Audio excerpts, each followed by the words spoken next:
The first thing is that our extreme deep condolences to the people who lost their lives in the yet another rail accident that occurred last night, this morning, near Visakhapatnam, on the same line as the Howrah-Chennai line on which the Balasore accident happened, which caused nearly 300 deaths. And there's a third railway accident in the last 4 months. And this is something that is not acceptable. Whatever the government may say, I mean, the pure focus has been in inaugurating Vande Bharat trains, but the basic safety on the railways, which is the lifeline for Indian people, that is being neglected, is what we can say. So while conveying our deepest condolences to the bereaved families, calling for immediate and adequate compensation, we think the government and the Ministry of Railways must beef up its safety concerns and take all necessary measures to improve railway safety. That was the first issue, because this happened after a Central Committee meeting, so it's not part of the communiqué. That is why. The second one is regarding the bomb blasts in Kerala, in Ernakulam.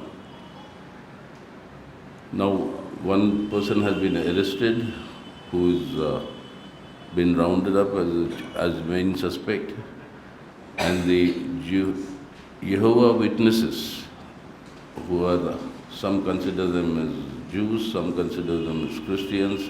They themselves, I think many of them don't consider as either. But they have their faith, and we respect them for having that faith, whatever faith that they may have. But this is something that has, really caused, 3 people have died so far. Some are critical.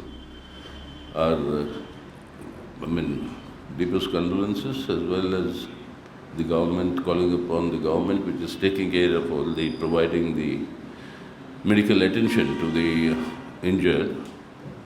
But at the same time, we have strongly condemned the manner in which the Hindutva Brigade jumped into the fray in trying to conduct a campaign of Islamophobia and vitiate the communal atmosphere, and which unfortunately saw the participation of a union cabinet minister who was very prompt and with alacrity he tweeted, making and hurling these criminal charges. And all of that has now, from the developments that have taken place since, has been shown to be completely misplaced, misdirected, and based on a certain mindset that sees everything in terms of being anti-Muslim, anti-minorities, and through the prism of sharpening communal polarization. We appeal to the people of Kerala to maintain their unparalleled and unique traditions of a social and communal harmony that is unique, in fact, in the rest of India, and not to fall prey to any elements who seek to disrupt this communal amity and social harmony in the state. Thirdly, we have, the Central Committee has strongly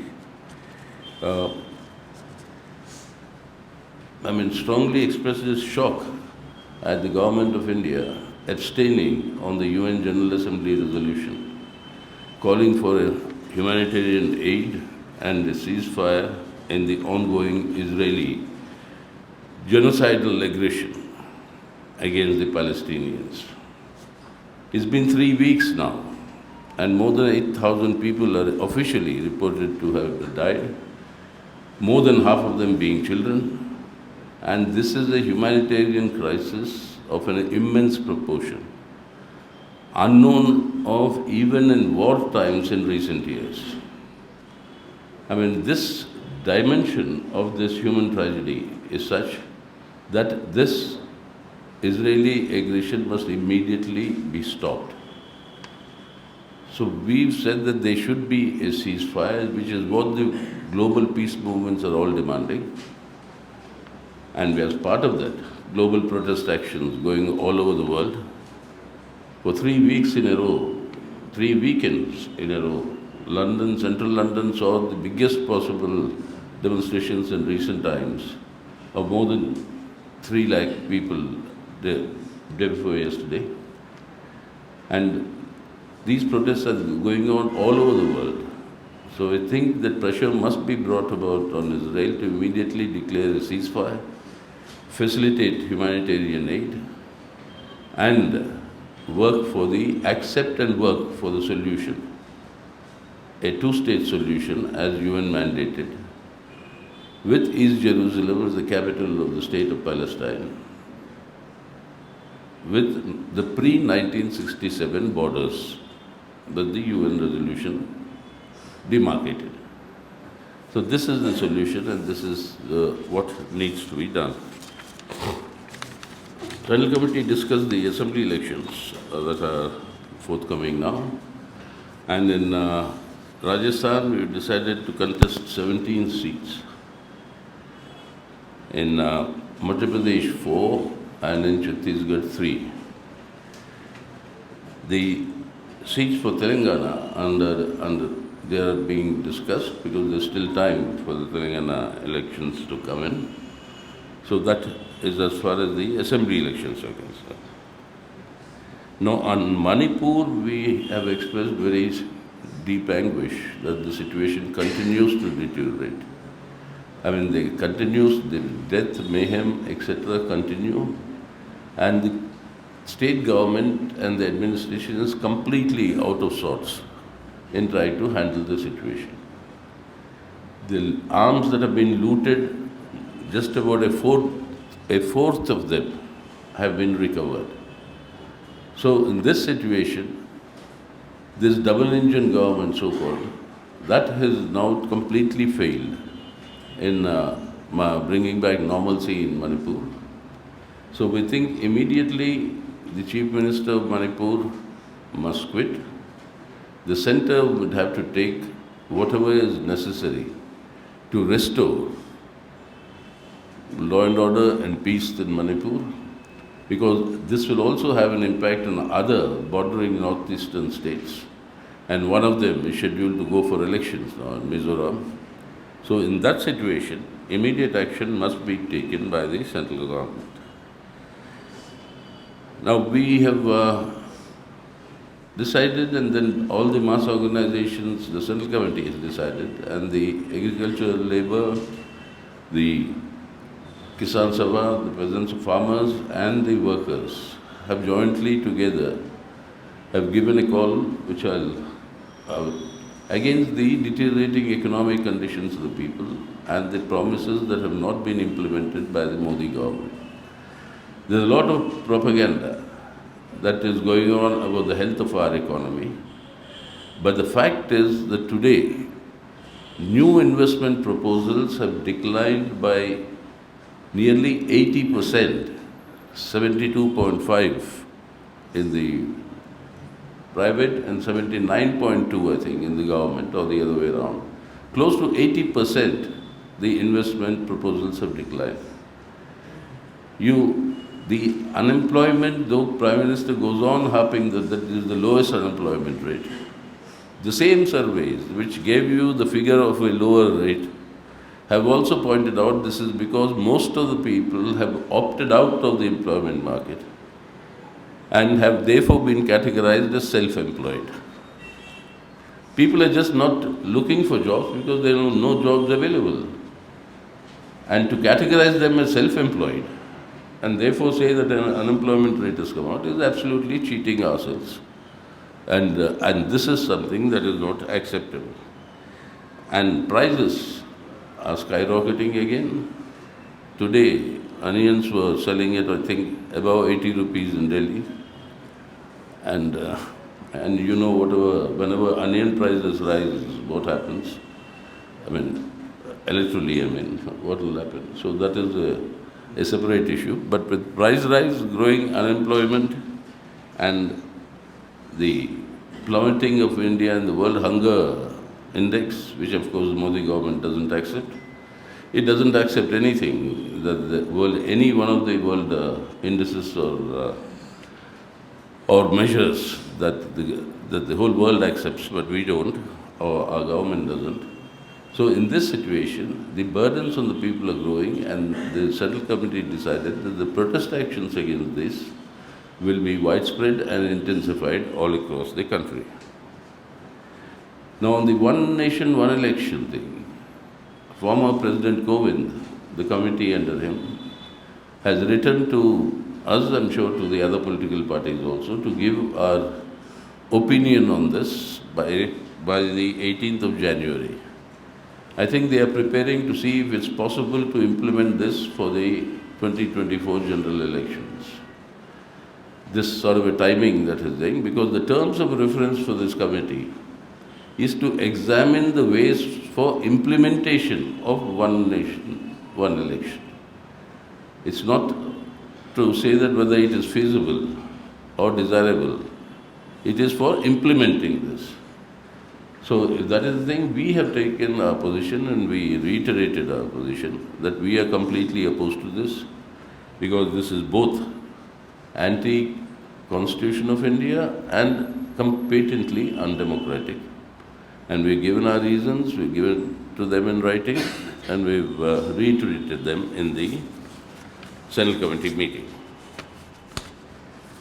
The Central Committee has also decided that we will champion the need to conduct a caste census with a socio-economic enumeration of these castes, along with the 2021 general census that is long overdue. Now, this has been something we think it's absolutely essential, because what is the misconception that people normally have is that a caste enumeration or a caste census is only required to determine reservations. That is one part of it. The socio-economic status of this caste enumeration is the vital input to determine who is eligible for your entitlements, including land. Your entitlements are dependent upon such a census enumeration. And therefore, this is essential. The last time this was done was in 1931. And since then, we are going by figures which are basically assumptions and not the actual reality. And since putting all the assumptions to rest, the actual reality must be ascertained. Therefore, we called for this holding of a caste survey. So the Central Committee decided to give a call all across the country to all our units, and we started it, Central Committee itself started it yesterday when we held this protest dharna against the war of genocide against Palestinians by Israel, demanding an immediate ceasefire, humanitarian aid, and a political solution of this two-state solution. So this will now, all the units of the CPI, along with the other left parties who are willing to come and join, will organize these protest actions all across the country. Another important thing that is happening, which will affect all of us, I mean, it's not only the poor or the working people, is the decision now to install what are called smart meters for electricity consumption. And this comes with prepaid arrangements. And therefore, the charges of electricity rates are bound to escalate astronomically. Already, because of the invoicing issues of coal imports, which has been exposed by the Financial Times as far as the Adani enterprises are concerned. Because of that, the inflated import price of coal inflates the electricity charges of the country. That is already happening. Now on top of that, you have the smart meters being installed with prepaid arrangements. And it's another way of the state abdicating electricity distribution. This distribution power distribution will now be henceforth totally privatized, and every one of us will be at the risk or the mercy of the private, suppliers of electricity and their what you call rules or regulations on what will happen for non-payment or how much of whatever surcharges or fees that they may charge, etc. But we'll all be subjected to that. So we have decided to give a call all across the country, wherever they were sought to be installed, to organize protest actions against them. As I said earlier, the party will support that Kisan-Mazdoor Mahapadav, the rally from the 26th to 28th of September. And on the 4th of December, the Dalit organizations and platforms have decided to call for a parliament march, which the CPI Central Committee decided that the party will extend support to this march by by helping them mobilize the maximum number of Dalits to come to the national capital to air their grievances and air their demands. So these are the major issues that we discussed in the meeting.